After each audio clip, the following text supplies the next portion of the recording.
बंगाल के चुनावी रण में उतरे बीजेपी के ब्रांड स्टार उत्तर प्रदेश के मुख्यमंत्री योगी आदित्यनाथ ताबड़तोड़ चुनावी रैलियों और जनसभाओं को संबोधित कर रहे हैं। हिंदुत्व हो या फिर कानून व्यवस्था, मुख्यमंत्री योगी के चुनावी हमलों ने ममता दीदी के दिल में डर पैदा कर दिया है। क्या वाकई 4 मई को बंगाल में बदलाव होने जा रहा है? रिपोर्ट देखिए। बंगाल का चुनावी दंगल, हिट योगी मॉडल। नो कर्फ्यू नो दंगा, यूपी में सब चंगा। बंगाल की सियासत बदलेगी रास्ता। अयोध्या में राम राज, बंगाल में दुर्गा पूजा बंद। सीएम योगी की जनसभाएं ताबड़तोड़। बदलाव के लिए कमल खिलाए लोग। न गौ माता को कटने देंगे, न हिंदुओं को बंटने देंगे। बंगाल के चुनावी संग्राम में उतरे यूपी के सीएम योगी आदित्यनाथ ताबड़तोड़ जनसभाएं कर रहे हैं। पश्चिम बंगाल विधानसभा चुनाव में यूपी के सीएम योगी आदित्यनाथ कानून व्यवस्था और हिंदुत्व के मुद्दे पर ममता बनर्जी सरकार को घेर रहे हैं। इन 2 मुद्दों के जरिए सीएम योगी ने दिल्ली और बिहार में भी चुनावी बाजी पलटी थी।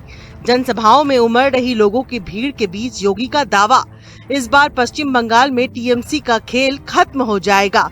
अपने भाषण में सीएम योगी ये भी कह चुके हैं कि लोगों को टीएमसी से डरने की जरूरत नहीं है, क्योंकि बीजेपी की सरकार बनने पर टीएमसी से जुड़े गुंडे जेल में होंगे। ऐसे में अगर पश्चिम बंगाल में सत्ता बदलती है तो उसमें बहुत हद तक योगदान सीएम योगी की रैलियों का होगा। अब सीएम योगी के शासन का मॉडल सिर्फ यूपी ही नहीं, देश भर में लोकप्रियता हासिल कर चुका है। पश्चिम बंगाल के जोड़ा सांको में आयोजित जनसभा के दौरान उमड़े लोगों के सैलाब ने ये संकेत दिया।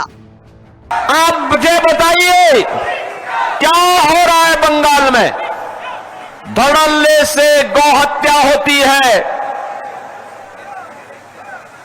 भगवान राम के नाम से चिढ़ है ममता दीदी को। दुर्गा पूजा के समय परमिशन नहीं मिलती है, शोभा यात्रा निकालने पर प्रतिबंधित करती है। यहां पर दुर्गा पूजा के समय कर्फ्यू लगता है। बहन बेटियां सुरक्षित नहीं है, व्यापारी सुरक्षित नहीं है। टीएमसी के गुंडे उनसे गुंडा टैक्स वसूली करते हैं।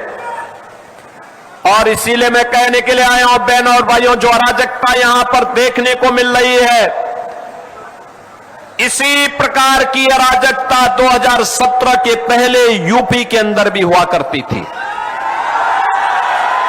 उपद्रव था, कर्फ्यू था, दंगा था, गुंडा था और हर व्यक्ति को गुंडा टैक्स टीएमसी की ही सहयोगी दल समाजवादी पार्टी को देने, उनके गुंडों को देने के लिए मजबूर होना पड़ता था।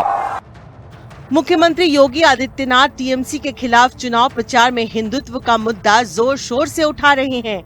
मंच से अपने भाषण के दौरान सीएम योगी दावा ठोकते हैं, यूपी में अब सड़कों पर नमाज नहीं पढ़ी जाती और न ही मस्जिदों से तेज आवाज आती है।